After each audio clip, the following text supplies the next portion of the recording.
Dude, I just made the best fucking Oreo balls. You know what Oreo balls are, right? Like the like Oreo truffles. Like, It's a yes or no question, Rachel. well, when you said Oreo balls, I'm picturing like an Oreo just mashed up, or like you shaved out the inside of several Oreos and then crushed and like turned the inside cream into a ball and then crushed the cookie part and wrapped it around That was a very that. long-winded way of saying no, thanks. So Oreo Then balls no, are like I don't know what those are. where Oreos are like crushed down and mixed with cream cheese and then dipped in chocolate to make like little chocolate Oreo truffles. They're incredible. Cream cheese is so versatile. I'm sure you've had them here before, right? No, probably not. I've been gluten-free since I started living there, so I would assume no. I guess there is gluten in Oreos. There are gluten-free Oreos, and those actually kind of are fantastic. Oreos are already vegan, and that's wild. So, but no. So you crush them up with cream cheese, and then you dip them in chocolate, and then I normally get Brittany like chocolate-covered strawberries for Valentine's Day, but the economy sucks, and they're getting expensive, bruh. So I opted to make some Oreo balls instead, but I got the idea to use strawberry cream cheese instead. And what I did was we have this local bagel shop called Frankie's New York Bagels. It's the best bagel shop in 200 miles. It's incredible. But they make There's nothing for 200 miles, so this makes sense. No, I mean we have other bagel shops, but it's not even close. It's not even close. Also, they're in huge vegetarian or vegan, I don't know, vegetarian options. Like most of their donuts are vegetarian. But they sell their in-house cream cheese, and they had a strawberry cream cheese. So I picked that up. It's whipped strawberry cream cheese. And I made 2 sets of regular Oreo and golden Oreo mixed with the strawberry cream cheese in white chocolate or milk chocolate. And they were fucking incredible. It tastes like a strawberry cheesecake ball. They're so delicious. That sounds fucking delightful. I mean, I fucked it up because melting chocolate, not in my wheelhouse yet, but Yet the Oreo ball the itself is operative word. incredible. It sounds delicious, and now I'm just thinking about them.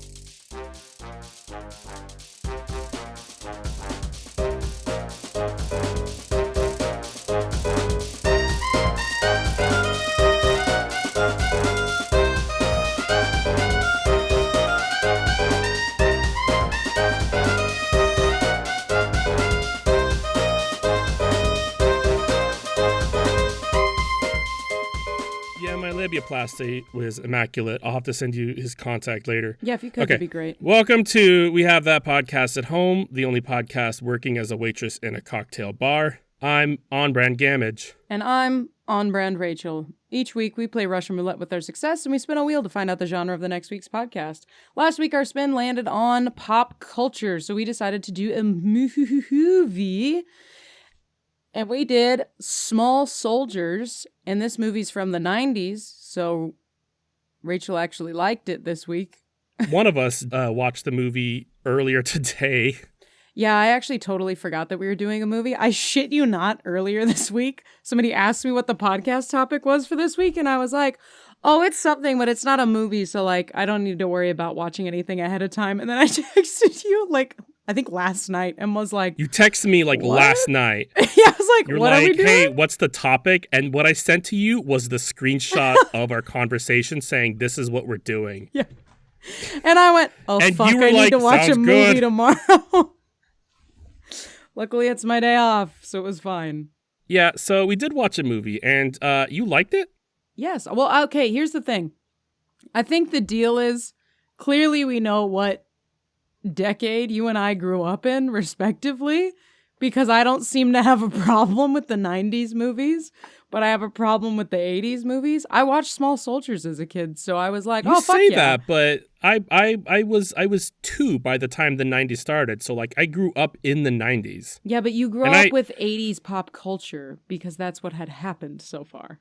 You know what I mean? Yeah, but I also grew up in the 90s. I have more exposure to 90s content than I do 80s content. Okay, wait, here's my question. Like, I've seen a lot of 80s movies, and Did you like this film?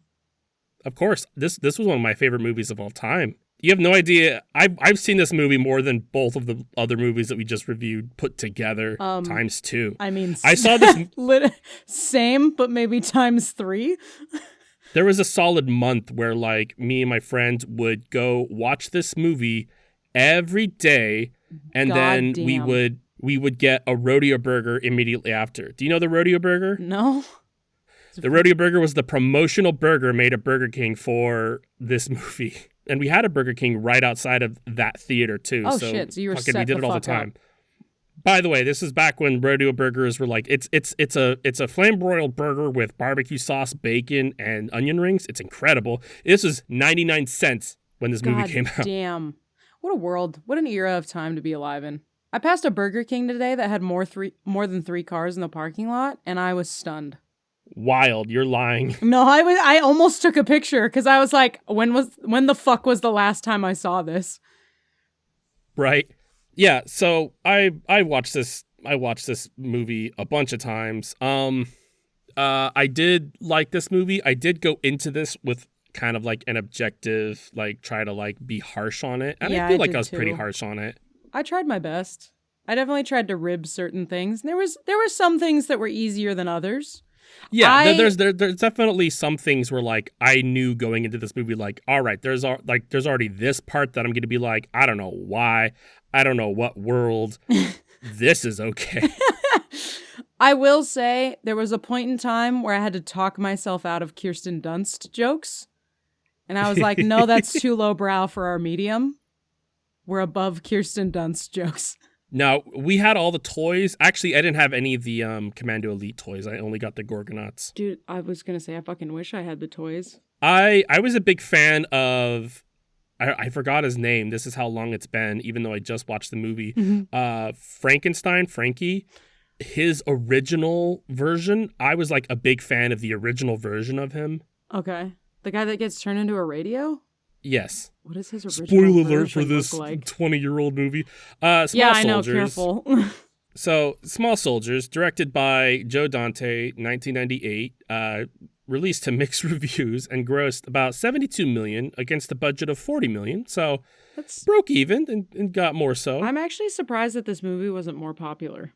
I mean, I loved it as a kid, but as an adult, I could look back and go, I can understand why this is big with kids, and adults are like, meh. To be fair, they did say ass in like the first 15 minutes. Isn't it PG-13? That's okay. Is it PG-13? Maybe that's why it got weird I don't know. I assume it is because it's about like teenagers and there's fire and there's fire. People getting stabbed. That's how you get the PG-13 rating, right? There's fire. Yeah. Thank you, fact checker. It is PG-13. Okay. Thank you. You're much faster than I. This movie was the last on-screen film role of Phil Hartman, who was murdered 2 months before the film's premiere. Because his wife was hopped up on coke and Zoloft and shot him 3 times in his sleep, confessed to the murder, then shot herself. But you don't know the story about Phil Hartman? No. Oh man, it's crazy. Phil Hartman's a great. Phil Hartman's the dad, not the dad, but the other dad. Kirsten Dunst's dad. Okay, the dad, not the other dad, but the dad. I'm sorry, you're choosing Kirsten Dunst's dad as the dad who's the dad. Oh, I'm sorry, you said not the dad, but the other dad. Sorry, I thought you said it the other way around. It took me a while to fucking untangle that mystery. Thank you for taking my confusing fucking ass word statement and then times. Yeah, so this was his last on-screen film role. I think Kiki's Delivery Service came out at the same time, but that was a voice role, so he wasn't actually physically on screen. Yeah, I like Gigi, thank you. Did I say Gigi? I said Kiki's Delivery Service. That was the movie he was in, fact checker. He voiced Gigi, yes. If you haven't seen Kiki's Delivery Service, it's pretty good. Watch the original dub. Don't watch the newer dub. Did that one get redubbed? I don't know. Don't watch it. Okay. All right, let's let's get into it. Let's fucking go. Let's rip this cord. Let's shoot a baby. I don't know. You know what? Rip this cord and shoot a baby both feel appropriate for this film. They weren't trying to shoot a baby, but they did want to murder a child. Also, spoiler. We'll get there. So this movie begins with two toy makers, Larry Benson, played by Jay Moore. You might remember him from and Erwin Wayfair, played by a young and awkward David Cross. Is David Cross ever David not Cross. awkward? It's crazy because he does really good awkward. He's Tobias in Arrested Development. Yeah. That's what I'm saying. Is he ever not awkward? No, but like his stand-up is fucking incredible and very, very dark. Like he's a great comic. I've never seen his stand-up. Knows that. Yeah, he was doing stand-up up here, but we were out of town for a stupid Botox surgery, so I wasn't able to go to that. Wow, what a crushing blow. That must have caused a divorce, or at least conversation about it. It definitely caused some pressure in the chest that Brittany can now release. But wow, that was actually pretty good. Thank you.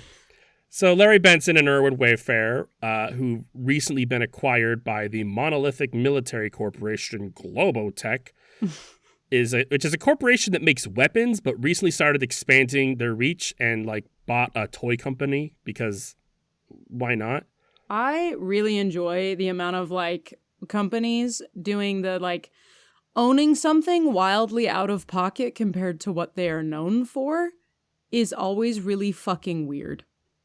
Yeah. Like, Mars candy bars. Yeah. They own veterinary clinics.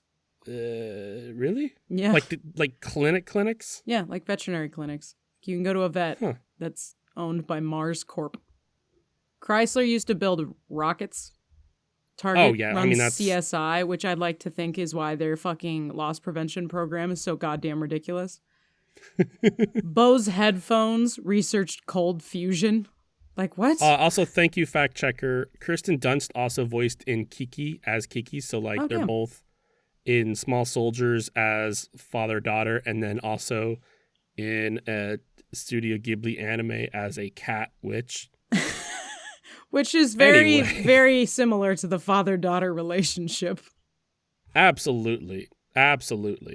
So, Benson and Erwin are selling the ideas for their toys to their new boss and CEO of Globotech, Gil Mars, whose name I don't think is ever said, but I looked it up.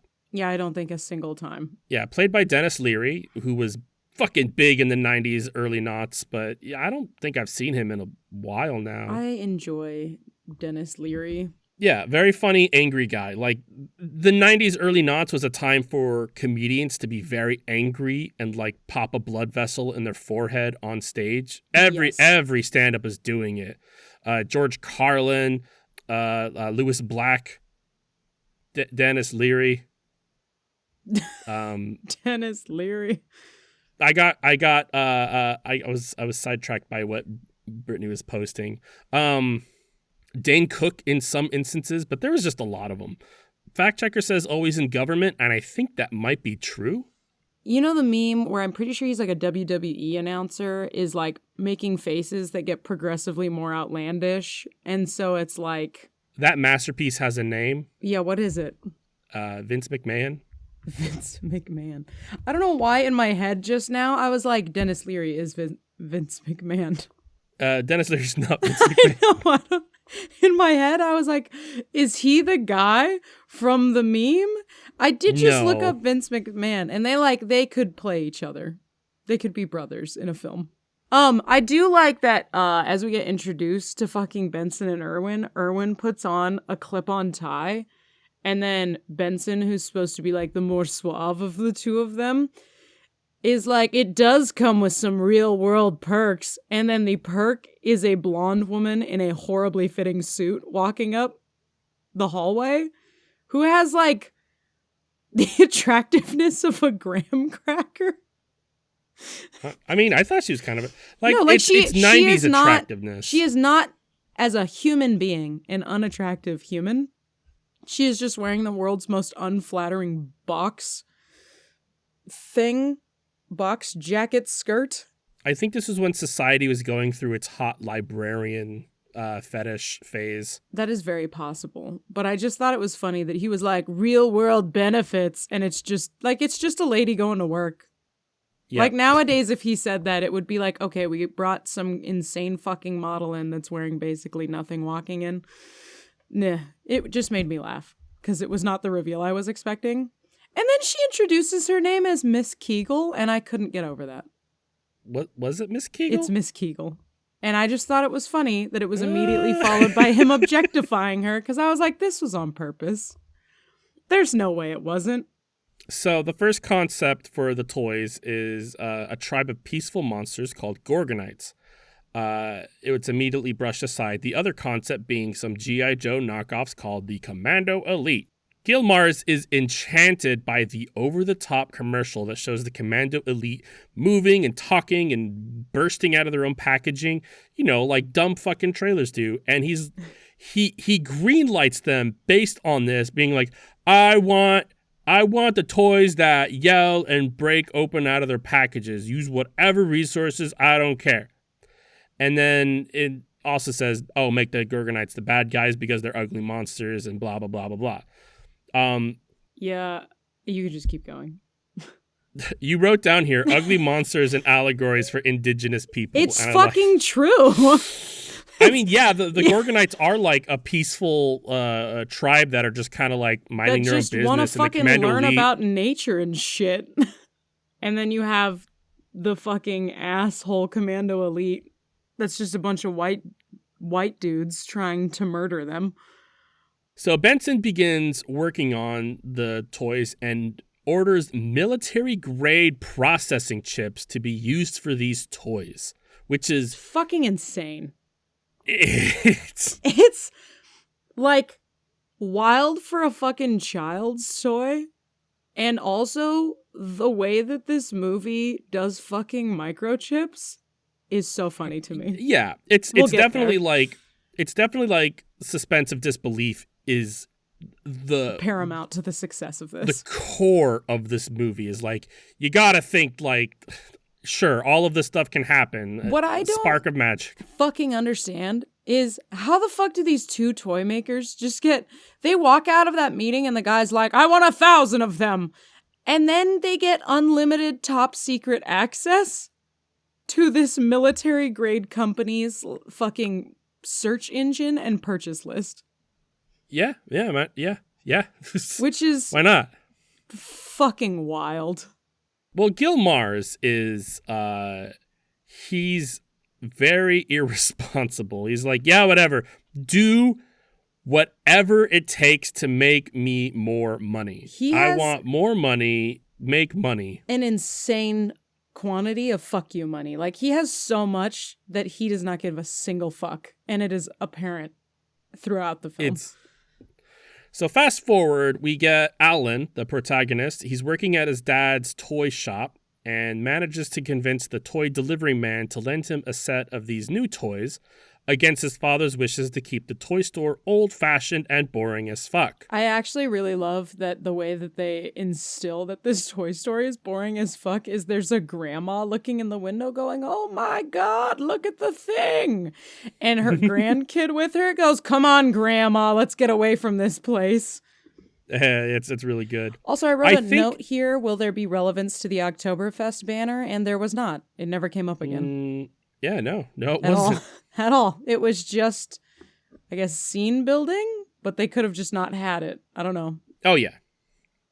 Also, every fucking young male protagonist in the last, 5 movies we watched, it looks the goddamn same. It's gonna stay that way for another fucking 20 years, trust me. If it's a movie about a young man, he's got brown hair and brown eyes, and they're rarely blue eyes. Yeah. I just mean, if we stood them up in a police lineup, I wouldn't be able to tell you which movie each of them was in. No. I might be able to by age alone. You're kind of younger, so you're in this movie. No, I'm talking, if we locked them in to, the same age bracket, I don't think you could fucking tell. So I want to know why this 13-year-old is running the toy store by himself, but I know that child labor laws are still in fluctuation to this day. So Does this dude not have any fucking employees? I also like how long it takes for us to figure out like what the fuck this kid did that made his dad not trust him, because they really rail into saying it several times and not going into any fucking details. But also like, oh yeah. clearly he fucked up something, but he's trusted to run the whole fucking store and lock it? What? This family is like newer in town, by the way, and they just like up and buy like this prime toy shop location. Oh, I love that. Like, it's already up and going. Later in this film, shortly after this, we're not really going to talk about it because it's not that important. The mom's just going up to the dad going, honey, we moved here to relax. And he's just having like a fucking brain aneurysm about it. And I'm wondering if this toy shop is like his hobby stress project that they're trying to give him so he doesn't have a heart attack early.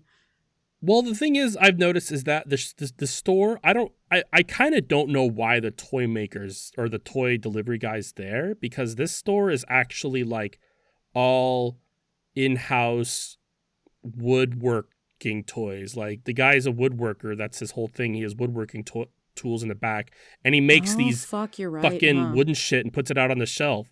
I didn't even realize that. He is a toy maker. That's what I did not put two and two together on that. Yeah, why is there a fucking delivery guy? I don't know. What the fuck? Nobody knows. I also really like that the delivery guy shows up and the kid's just like, hey, you want to drop off some of these cool new toys? And then they just go fucking like open a brand new one. Like, fuck it. Yeah. Let's just open the $80 G.I. Joe. Yeah, that's something is like, they don't even say till the end of these, like, how much are these? They're like $80. And I'm like, $80 in the 90s is about a lot of money. $300 for an action figure now. It's a good amount. To be fair, the action figure basically lives, so I get it. It is fully sentient. So the Commando Elite Major, Chip Hazard, they turn him on, and he immediately like turns on Archer, who's the leader of the Gorgonites. Also, I had a moment here where I was like, who the fuck plays Chip Hazard? And it's Tommy Lee Jones, who decidedly is not the guy who voiced the military douche from Journey to Atlantis. I looked it up. Apparently, it's a Mandela effect that many people experience because there are several Reddit threads about it.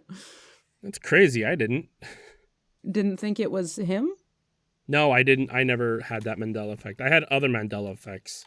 Oh, well, yeah. I mean, you don't have to be included for it to be it. The biggest Mandela effect that I've heard of that I was always immune to was people being like, dude, there was a Sinbad movie called Shazam where he's a genie. And I'm like, no, that's Kazam featuring Shaquille O'Neal. Yeah, what? And, well, we've talked about this before. We have, and I've always been like, it's Kazam with Shaq. I have no idea what the Shazam Sinbad thing is. You're making that up in your head, and that's exactly what happened. You're like, and I'm right. So teenage Christy Fimple, played by Kirsten Dunst, comes in to be the love interest. She does little flirty things. Her little brother sees Chip Hazard trying to kill Archer and demands it for his birthday, miss. I don't even know if they actually say it or not. I think it's his birthday. Sure. I'm almost 100% certain that they say it's for his birthday. I'm sure you're right, because why would he be getting something and nobody else? Yeah. It could also be for his garden party, his art gallery opening. I don't know. It's definitely the art gallery opening. I take it back. So Christy is seen macking on some fuckboy on a Vespa, and she's so it establishes that she's clearly into bad boys at this stage of the movie, and trust me, that doesn't change. Yeah, there is no character development from her at all. Alan finds Chip Hazard cornering Archer with like a fucking math compass. Dude, I laughed so hard when that scene came up. I was like, oh my God. He's holding a big stabby math tool, and he's all like, fucking face your fate. And he's like, there you are. And he just picks it up. Yeah. Also, Alan's like not even fazed by this at all. Yeah.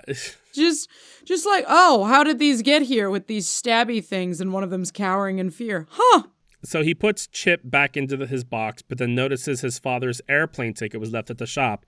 prompting him to rush home. Also, as they pan away to him rushing out of the store, there's a cardboard cutout of Chip that's clearly the advertisement for this toy.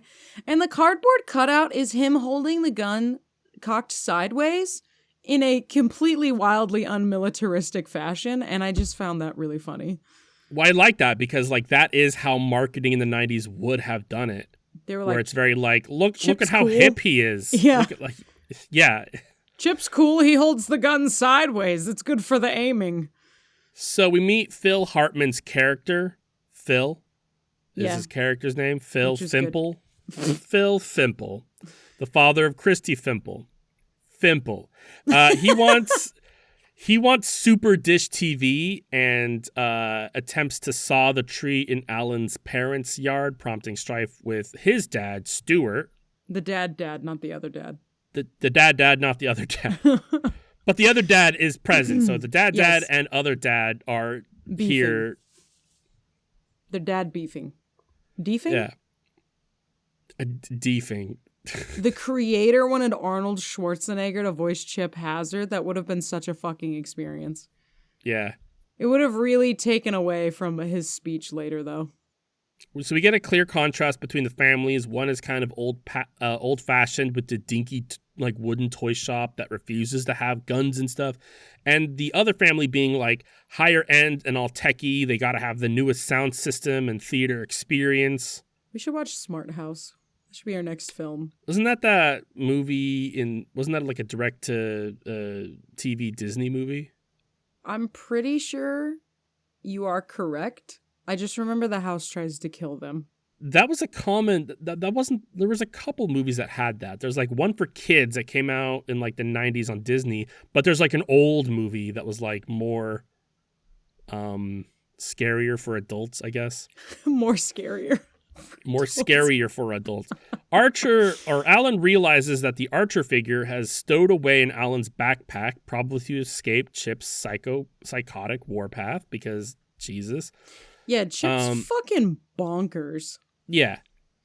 Yeah, I don't understand. Alan, throughout this entire film, is throughout the entire discovery that Archer is sentient, is so not off-put, confused, surprised, any of the adjectives you could use to describe somebody experiencing an outlandish thing at all about the toy moving.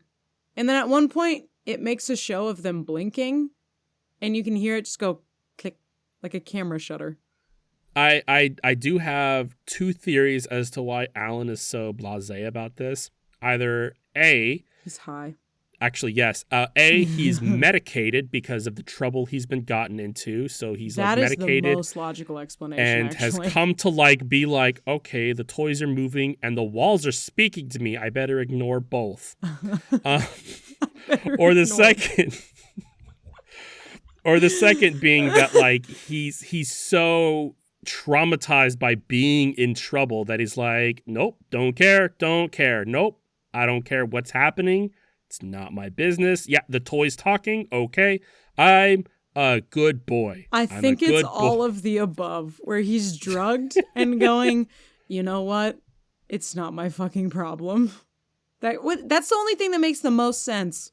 Because his backpack looked like it was fucking breathing, which I don't know why these fucking things can rebuild themselves and like build fucking go-karts and shit later, but he can't figure out how to open a fucking backpack?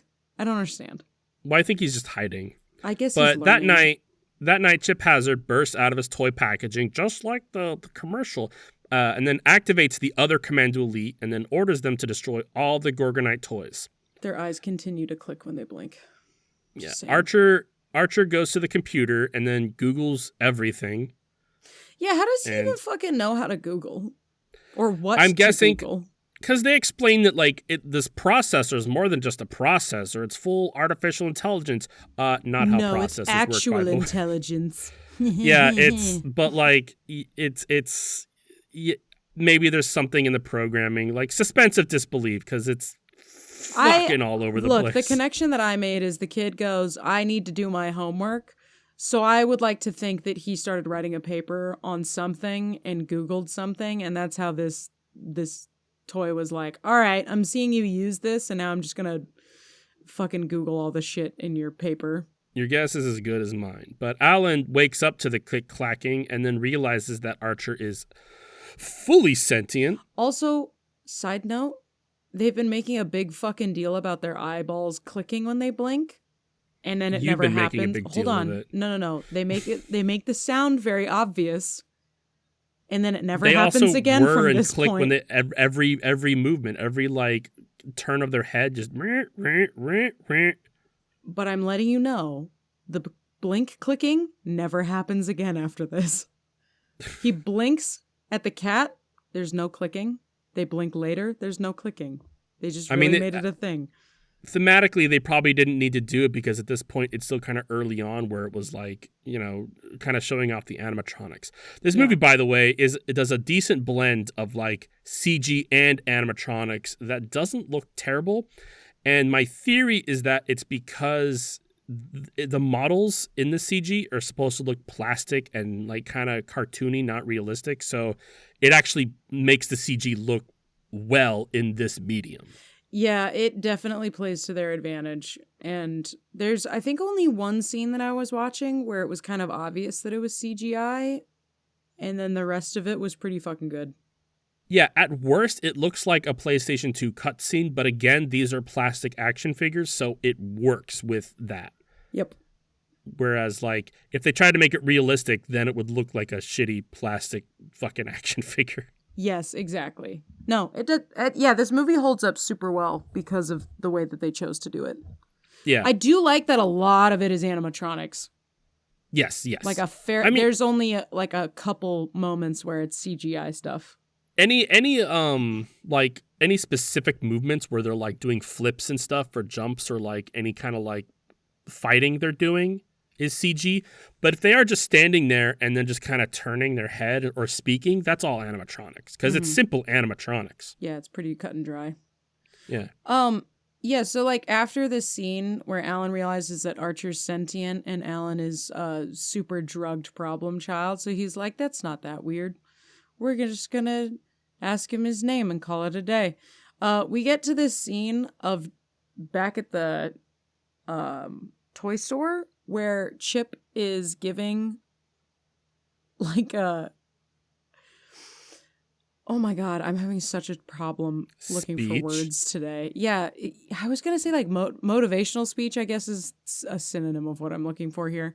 He's giving a motivational speech to the rest of the commando elites. But my favorite part about this is there's a fully built out American flag puzzle behind him.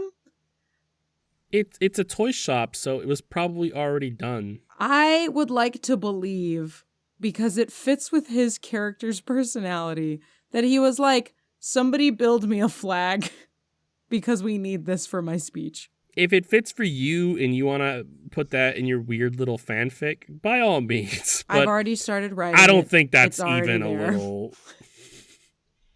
So Alan comes back in the morning to the toy shop and finds it fucked up because the Commando Elite did it.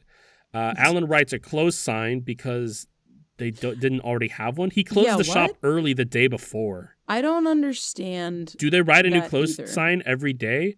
Weird fixation that's not important, and I'm going to move on now. It's okay. I just talked about blinking for 5 minutes. You're fine. I was here. Alan comes back to the toy.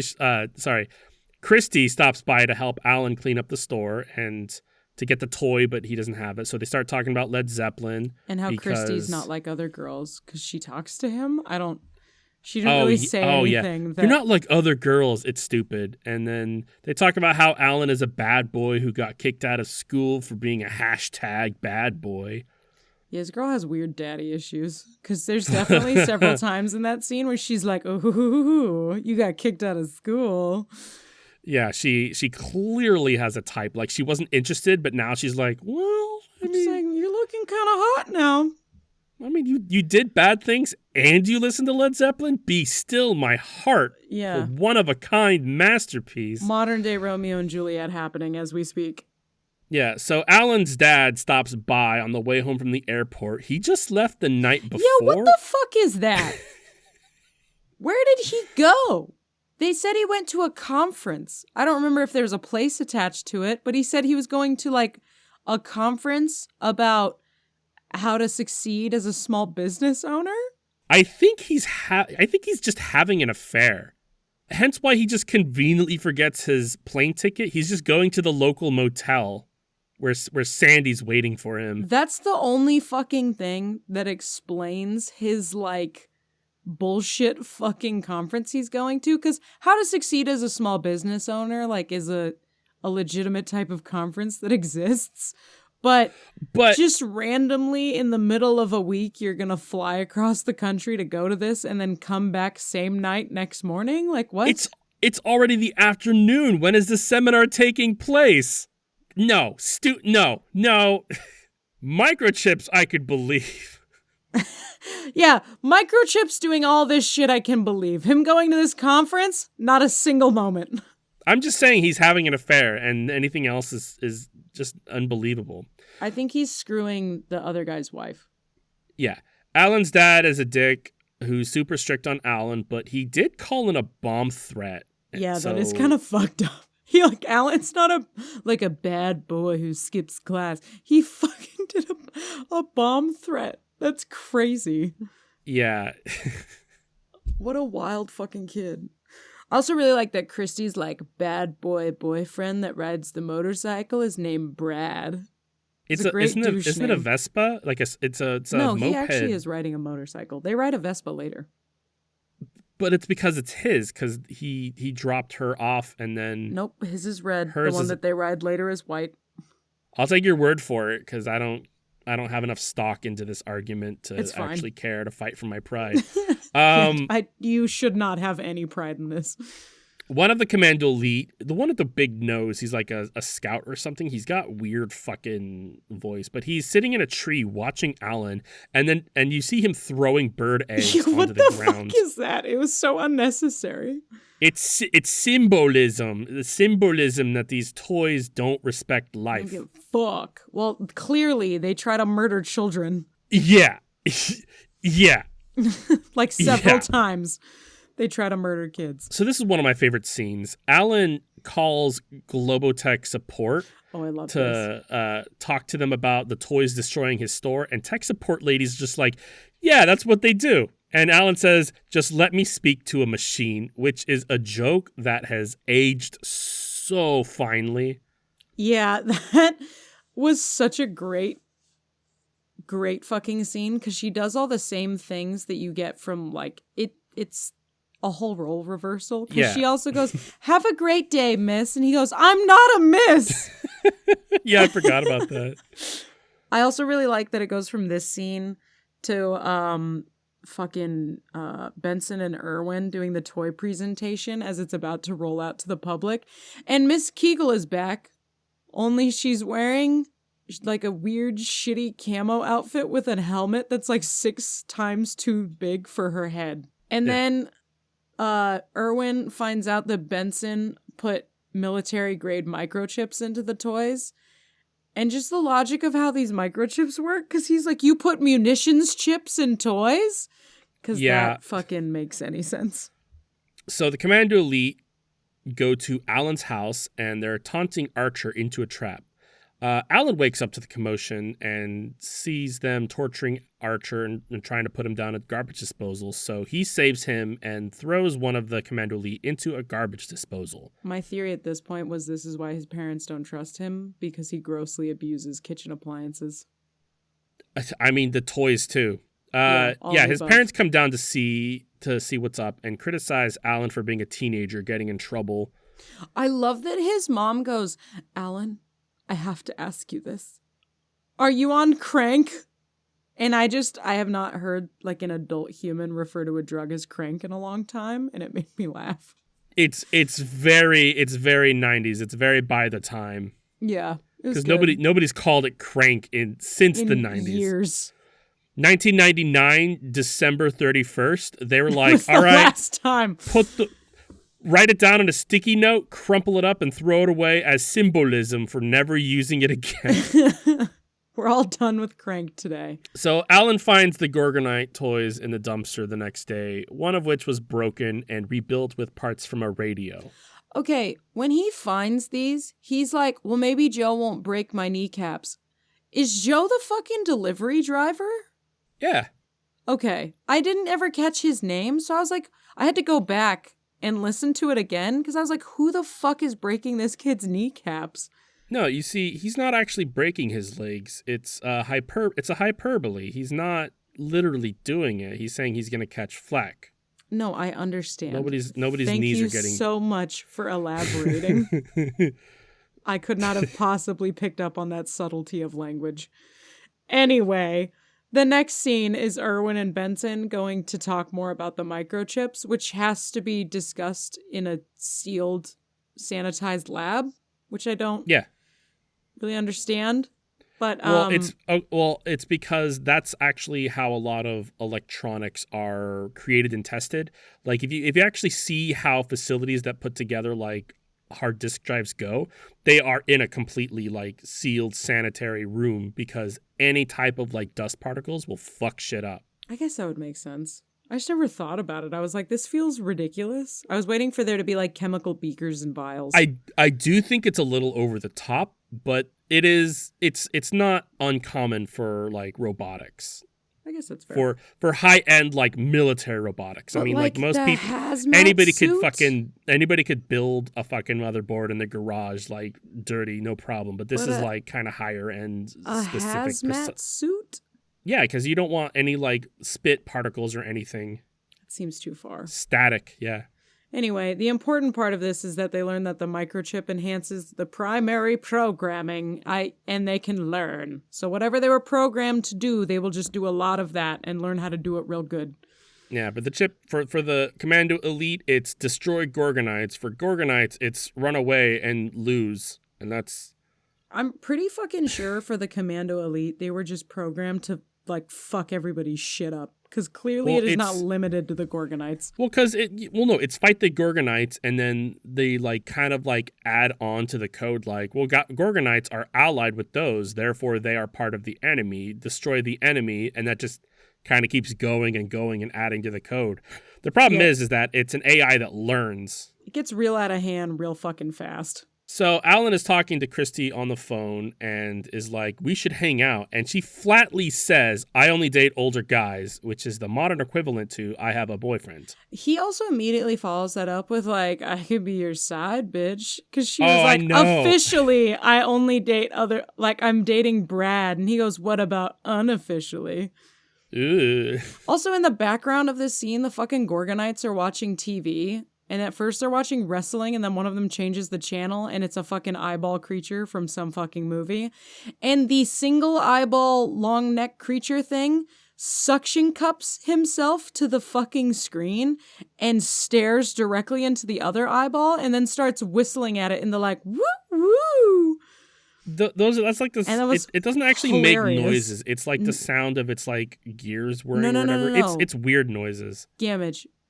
Absolutely, you are correct that they use the sound of like its gears turning, which is like a whistly sound, but they make the like woo woo sound. I can't actually whistle, so I can't. Know. So the Commando Elite have hacked into the phone, of course, and used this conversation to deduce that she would be a key weakness to the enemy. And then there's a montage of them in a garage building actual legitimate weapons. To another one bites the dust. It's really fucked up. There was zero oversight for these toys. Not one line of code saying, rule number 1, life is sacred, don't hurt things. That's why I'm saying, like, they were just programmed to, like, at all costs, destroy. There was no contingency plan in this at all. Yeah. So then, because they're now on the, like, let's fuck up Christie's shit, we, pan over to the Fimple house, and the other dad, Phil Fimple, this guy has 2 elephant tusks framing his fucking giant TV. I didn't even notice that, but... Yeah, 2 giant elephant tusks on either side. Phil Fimple, 100% the dentist that goes to shoot a lion on a fucking guided absolutely. poach. Yeah, 100%. Yeah, they sneak into the Fimple house and then drug the parents. My favorite part about that scene is, well, that's actually not my favorite part about that scene. The next 2 quotes are my favorite part about that scene. I just like when the commando elites are identifying things and it just says moron for Phil. Oh, yeah. Phil then, so he's like setting up his fancy TV with his new like 247 channels on DirecTV. And they start a war movie. And in the background, you hear him say, Eddie Murphy, most decorated war hero, followed by, I think World War II was my favorite war. Yeah, he's that character type that is into wars. Like, it's something that, like, father figures do, where, like, most father figures you know of, like, on TV or in movies or just IRL, are, like, super into World War II. It's not a thing, it's not an age thing because I haven't done it, but I'm also not a father. So I think dads just like to get into wars. I feel like it's kind of like how, like, old women at some point, like, you hit X marker and now you're into weird campy fucking decorations and you're obligated to have them. Isn't that just everybody in their 20s now? No, there's gotta be a bar here. However old Jasmine is now. However old Jasmine is now is what it is. Yeah. I want just a full movie about the dad. The other dad. I mean, you can. Phil Hartman was an incredible actor. He was in so many things at this time. As this character, though, the dentist that murders elephants and puts their tusks on either side of his television. Phil Hartman kind of plays the same character and everything. Well, perhaps. So the little brother, whose name I had never learned or cared to learn, sees the commando elite, and he's like, oh, I got them for birthday mess. And he starts playing with them, and like literally is just like the captain dies, and then this one becomes major, and Chip's pissed about it. So they like fucking hog tie him and then say you can be a casualty or a prisoner. They're threatening to kill the kid. Yeah. And then the Commando Elite see Christie's collection of Gwendy dolls. They're Barbies. It's this universe's version of Barbies. And Chip Hazard decides to use the CPU chip inside of the dead comrade's head to bring sentience to these Barbie dolls. Okay, this whole thing to bolster their ranks was my favorite fucking part of this entire movie. Because holy fuck, there's nothing funnier to me than all of these toys like leering at these Gwendy dolls, wanting to bang them, and then Chip being like, no, we're gonna shove the brains of our fallen brethren inside of their chests and make fucking Franken G.I. Janes. To be fair, like they're just programmed with fucking Full Metal Jacket, so that they just think like, yeah, Saigon whores. The fucking Gwendys, when they wake up, one of them goes, "Cannon fodder Gwendy reporting for duty." I did like that. I did enjoy that. So good. Also, the whole wild fucking insane makeshift laboratory was bonkers. Yeah. There was a muffin tin. A muffin tin was like used to like electrocute the heads of like 8 of them at a time. I like that they kept with the concept of their heads being electrocuted and their faces melting off was good. But also, again, processor chips don't work like this at all. At all. Those Gwendys didn't come with fucking any computer anything. Shoving a microchip in their chest, not gonna make them G.I. Janes, cannon fodder Gwendys, whatever the fuck you want to call them. Yeah, Christy comes home to find out her room has been made into a makeshift library. Gwendy dolls come to life and attack her while fucking Communication Breakdown by Zeppelin plays. I really like that the Brad boyfriend went to come and save her and then got assaulted and lit on fire because like all he wanted to do was fuck, and instead a tiny Barbie lit his foot on fire and he fell down the stairs. That's all it took. Yeah. So they send Alan a hostage video where Christie's forced to say that if the Gorgonites aren't released, she'll be hurt. So what Alan does is he calls the cops and they take care of it and the movie's over. Oh, sorry, no, that's not what happens. Alan brings them a box with a tape recording of Gorgonites making sounds to distract the Commando Elite, and then sends Archer to the second floor of the house with a fucking rocket to unlock the door. Oh, fuck. Yeah, I like that, while she's, like, beating the shit out of the Gwendy dolls with a metal stick that she finds, I don't know, looks like a golf club, but it's not. The flag on the wall in the background of her room says, "War is not good for children." That made me giggle. It's the symbolism for the movie. So Yeah. the Commando Elite blow the box up. They don't even look inside. They just blow it up while which I thought Alan was a saves. weird move. They don't care. They're explosions. They like. Yeah. It makes sense knowing the kind of characters these are. Yeah, they're Alan psychotic, it's saves fair. Christy from the Gwendy dolls. She kisses him immediately. Nothing's waited. Like, oh, I guess we're a thing now. The Commando Elite realize they've been duped and then decide to counterattack. They have makeshift vehicles that are like a cheese grater taped to a skateboard, and a toaster shooting flamey discs. They have like a vehicle shooting those little corn on the cob pokey holders. Dude, the one shooting the corn on the cob holders, I fucking loved. I thought that was great. It's so over the top. Like it's like you let an 11-year-old imagine BattleBots robots and just tapes things together, and then Fucking bling, nailed those it. work all of a sudden. That's Yeah. how this is. Basically. I just want to stab somebody with a corn on the cob holder now. It's so This is why movies are bad. it wouldn't for do kids. anything. It's just like inconvenient. Ow, stop It would it. fucking hurt.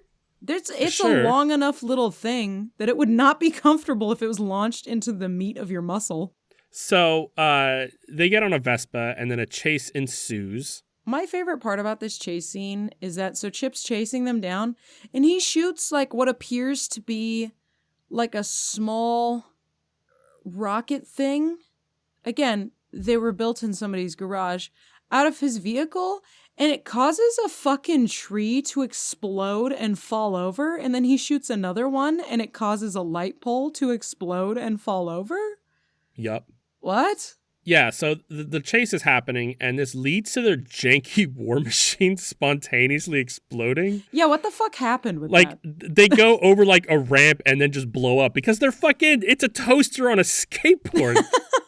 I'm sorry, if I sent my toaster down the street on a skateboard, I'm pretty sure it wouldn't end in fire. I would have a dent in my toaster. It would if you set the toaster up to shoot fireballs.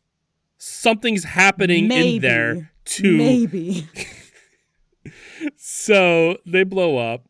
Chip Hazard, of course, survives and then floats down a river all fucking Rambo Vietnam War style and finds himself at a big toy store where he can get more Commando Elite. And then while that's going on and our protagonists believe that they have successfully murdered Chip and solved this problem, they're driving the Vespa past fucking Alan's house, and Phil, the other dad, is talking to Dad Stewart and is accusing him of Alan kidnapping their daughter and drugging them, and goes, "My wife is still tripping." And I just don't even know how they knew they were together, considering Christy was out with a guy named Brad earlier this evening. Like, I don't know why their first thing was like, it must be the fucking kid that lives in the house behind us.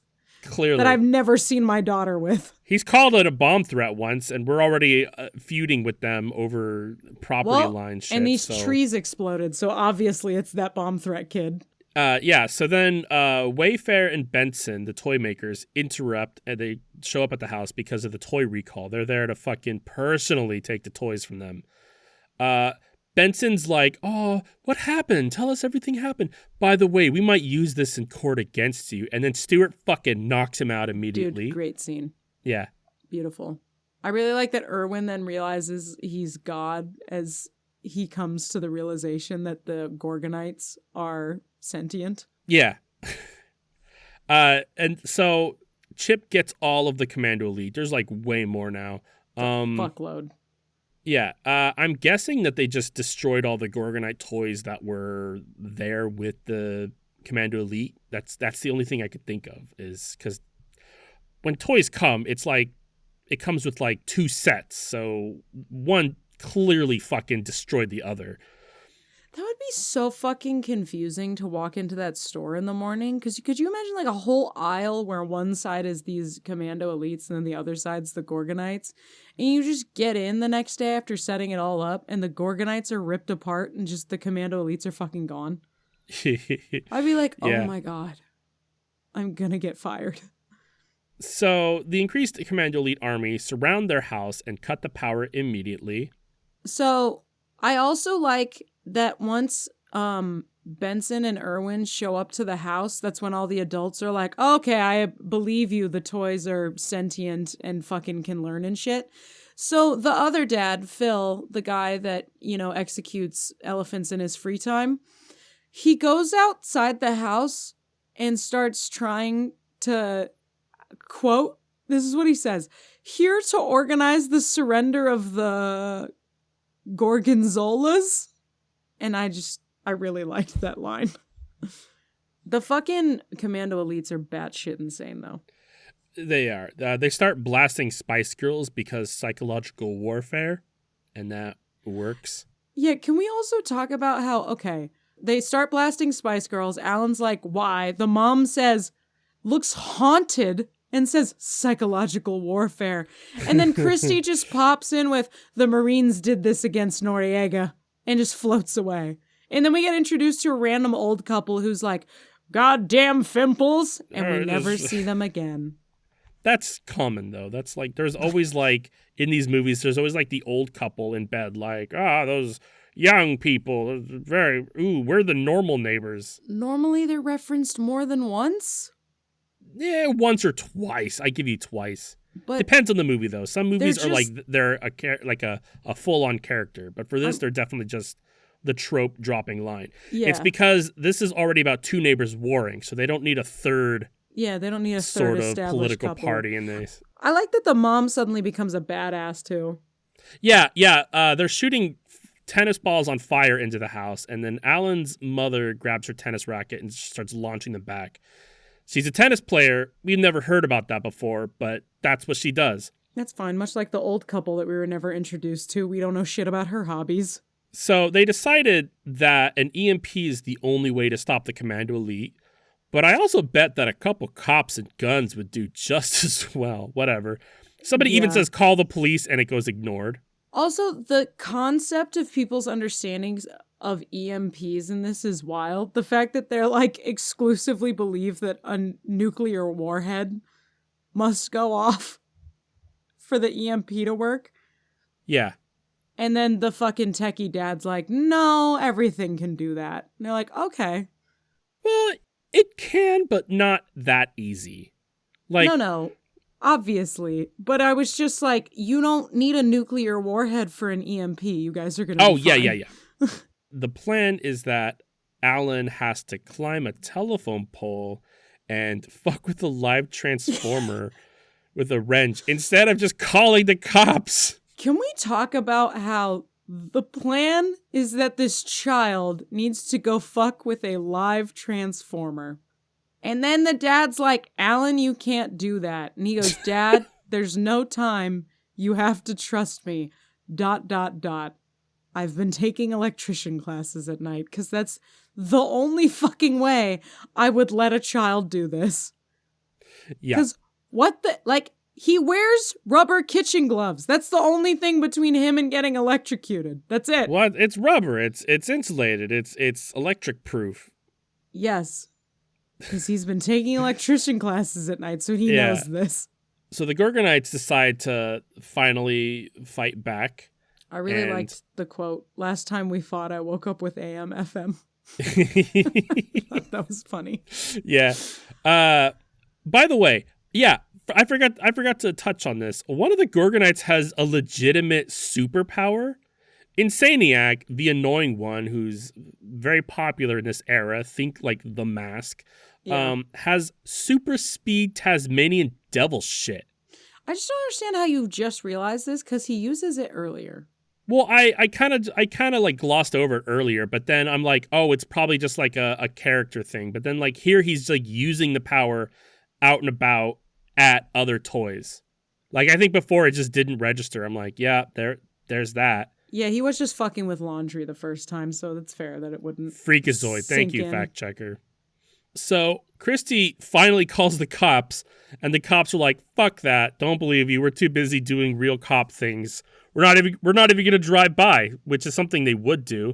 But I bet that if Alan called them earlier and said there's a hostage situation with the girl next door, they would have just shown up, toys or not. Yeah, probably. So Alan tries to stick a monkey wrench between the transformers, but drops it. Chip Hazard and Archer have a showdown on the pole, but Archer loses because he's programmed to lose, and that never changes. It's never like I'm gonna defy my programming and learn to be above it. No, there's no character growth in this movie whatsoever. They can learn everything except for the core of I'm going to lose. So Alan decides to just grab Chip Hazard and then stick him in the Transformers instead, overloading it. Okay, also, he falls off the fucking power pole and then grazes like a tree branch on the way down and is somehow just fucking fine. Yeah, I mean, kids are immortal. Doesn't make any sense. So he's surrounded by a whole bunch of Commando Elite and Gwendys who are all coming at him. And then he's saved by Christy on a riding mower who just runs over the toys. It's gotta be a powerful fucking mower because these toys are like hard plastic and metal, and mowers suck at like, if you ever get a rock in your mower, that shit shuts down or throws that bitch at a neighbor. Well, her dad's a slut for expensive shit, so he's probably a slut for grass too, but... Give me that premium blue. Anyway, the EMP happens and bricks everything. And then, okay, after this, Irwin's just picking up the roasted toys with barbecue tongs. And as I wrote that, I was writing, why is Irwin picking up roasted toys with barbecue tongs? And then I went, oh, because they're roasted. I get it. It's like I'm seeing the full circle of somebody's joke inside their head right now. And then Gilmar shows up and pays everyone a lot of money. And that's the most unbelievable thing in the movie. Not like military processor chip toys going on a fucking rampage. There's no way a huge billionaire CEO wouldn't be spouting some "you're not using the product as intended" nonsense. Or at some point, Larry, one of the toy makers, I think is his fucking name, Benson? Yeah. Yeah. He's like, I take full responsibility. It's all my fault. And the CEO guy, instead of going, fuck yeah, it is, just goes, no, it's not. And that, what? Well, I think the thing thinking there is because he even says like how much are these? And they're like $80. And it's just like we could send them to like Iraq and shit, and those are cheaper than missiles to like dismantle fucking terrorist camps. And they're clearly quite sturdy and very focused. Yeah, so he's I think that he's thinking like fucking Larry is about to make me a lot of money. Yeah. Larry just got a big promotion. Also, when fucking what's-his-face leaves the front yard of these people's houses, the rich guy, Alan, like, smiles at the helicopter. Like, his friend is I don't fucking understand what that was. It might have been one of those, like, we're filming a final scene, and then we don't actually know what the final scene is gonna be. Yeah, so they're like, so just they smile, just kept it. Smile at the sky. Yeah, so the Gorgonites ended up surviving the EMP because they used a fallen satellite dish as a Faraday cage, which is bullshit because it was propped up and Faraday cages need to be sealed tightly in order to work, but whatever. Alan gives them a model Viking ship and they sail away on a river. Wasn't that ship fucking broken a day ago? It super was, but the dad's a woodworker. I think he fixed it immediately. Okay. Something. I guess that would make sense. I really wasn't putting together that the dad was a woodworker at the time, so that would track. Yeah, there's sort of a time skip because he's like camping and has the ship and sets them off. So we don't actually know how much time passes in this micro scene. I remember that there was a miniature like novel at the Scholastic Book Fair about the adventures that they go on to, but I never read it. My friend did. Do you know what it's called? I don't know, The Small Soldiers, The Adventures of the Gorgonites Adventure. Fucking Adventure of the Gorgonites Adventure. I like don't your fucking title. know. We may want to workshop it a little bit. No. I love that won't. this movie ended on a fucking Titanic reference. The last line of the film is, "I hope we don't hit an iceberg." I mean, it's the 90s. It's 1998. Titanic was the biggest thing in the world right here. Well, Yes, thank you, fact checker. Small Soldiers, Gorgonite's Quest. There you go. There, not a single one of those words is adventure. I don't care. I told you I didn't read it. I don't know. I don't know. You don't know me. Well, that's been Small Soldiers. That was Small Soldiers. I mean, I liked it. It's not a good movie though. I love it. I do love it, but like Star Kid makes sense and has character growth, and I feel like this movie doesn't make sense and doesn't have character growth. I had none of the above. But again, I do love Small Soldiers. It's one of my favorites, but like, fuck, I can't take it seriously the older I get. Yeah, no, it's definitely fun. I like Small Soldiers a lot, but it absolutely teaches you nothing whatsoever. No. It was literally made to like, how can we make a He-Man like movie to sell toys? It's very obviously, blatantly going to sell you toys, so that we can sell toys. So music. Yep. Yeah. What is your Musik of the week? So up until this point, I realized that my music selection for the Gamma Rabbit list has been a bit of a clam jamboree. A clam jamboree. A clamboree, if you will. Oh. So number 6 on the GRL is going to be That Handsome Devil. Have you ever heard of them before? That Handsome Devil? Yeah. No, I have not. So I don't quite know how to describe them, so I went to Wikipedia and dug up this word salad instead. Okay. The band mixes genres such as rock, funk, jazz, jive, blues, surf, rhythm and blues, reggae, rockabilly, rap, and psychedelic. Their sound has also been described as equal parts Screamin' Jay Hawkins, bizarre electronica, creepy hip-hop, and in-your-face gonzo rock. Gypsy jazz has been used in the description of the band, while frontman, God forbid, describes the band's music as French pop. And, that was a lot of words. That's 100% accurate to this band. Like, you're like, none of that is, you listen to their songs and you're like, all right, I get it. You're like, I understand the full description now.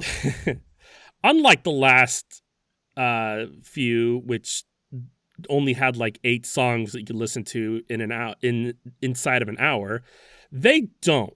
They have been around for a long time, so I have to limit myself to like a selection of my favorites, which is something I hate doing.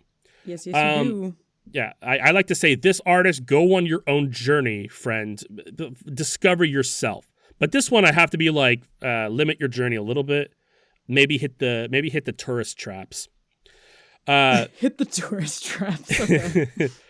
Their biggest song is Charlie's Inferno, which is a fun song about a man being denied access to heaven. And the music is very like 50s, the Sound of Industry, the very like do do do do do do do do do do do do do. It's very like that. I don't know how to describe it. Okay. Yeah, I feel like I'm picking up what you're putting down.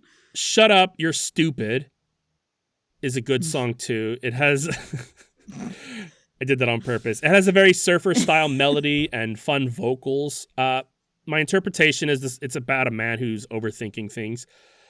Standing Room in Heaven is a great jazz song. It's probably my favorite, but it's like a very specific type of song.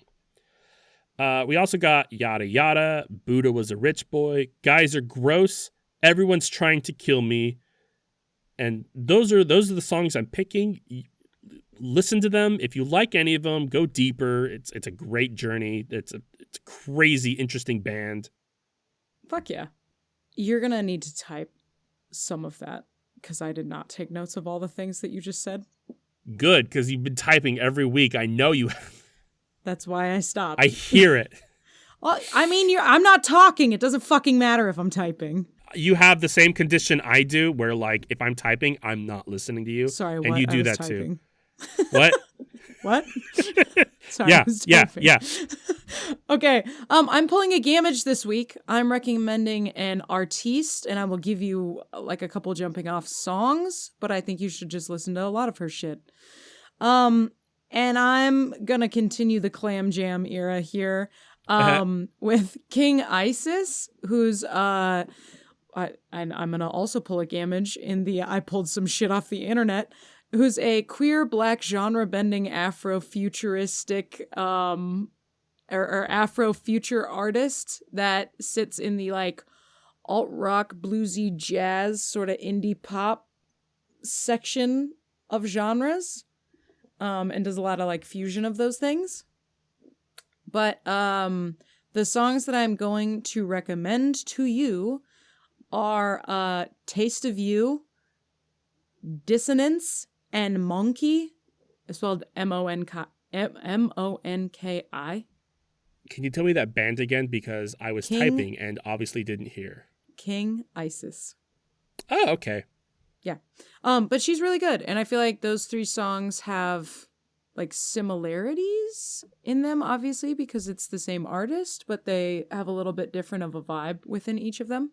Exactly. Yeah. And they're from different albums. Yeah. But And that's and yeah.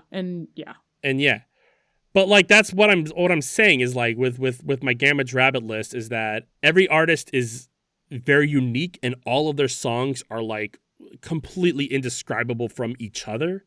That's what I'm saying is like you gotta listen and find the songs you want, because it's all gonna be different, and just saying like this is rock and roll doesn't do it justice. No, it doesn't. Well, especially with like the differences that you can get between genres nowadays. And like if somebody blends genres, there's like you just can't get so pigeonholed. Especially with alternative indie. Like we've talked about it before, but I feel like too often it's just like, I don't know, it's a bunch of shit, so alternative indie. Yeah, so like yeah, well that's literally like if you look up King Isis genre, that's what it comes up as. But she fuses a lot of different genres together at different times in her music. Yeah, and I mean, you type up That Handsome Devil and you get alternative indie, but like, no, That Handsome Devil song sounds like Bowling for Soup, so shut up. It's because it's very jazzy, very bluesy. It's all over the place. You can't boil it down to just alternative indie. Yeah, no, fuck that. That's too simplistic. Belittles the musical talent. Yeah, it's disrespectful. Yeah. Anyway, that was our you. show. Yeah, thanks for listening. If you liked Small Soldiers, or you also have a lot of questions about microchips after watching it, please like, subscribe, and download on whatever your most favorite podcasting place is. If you want us to talk about a thing, you can email us at whtpah@gmail.com. That's woodpaw@gmail.com. You can also follow us at We Have That Podcast at Home, all one word, spelled out. We put visual aids on there so you can, look at stuff as we talk about visual aids that act like marital aids. Yes, exactly. You will look at a picture of Gorgonites when this post comes out, and then you and your wife will have just a goddamn blast together. Especially that eyeball thing. It's like, it's shaped, Yeah, it's got curves, and you're gonna like them. Or you can blue at us. What the fuck would you call a post on Blue Sky? At WHTPAH Woodpaw on Blue Sky. It's not a tweet anymore. I blew you on Blue Sky. Don't worry about it. I want to thank me for the use of our theme song, Gonads and Swing. It's off the album. Available in Wyoming Targets, where the signs aren't completely lit. Next week, we'll be tackling the illustrious and fine art of...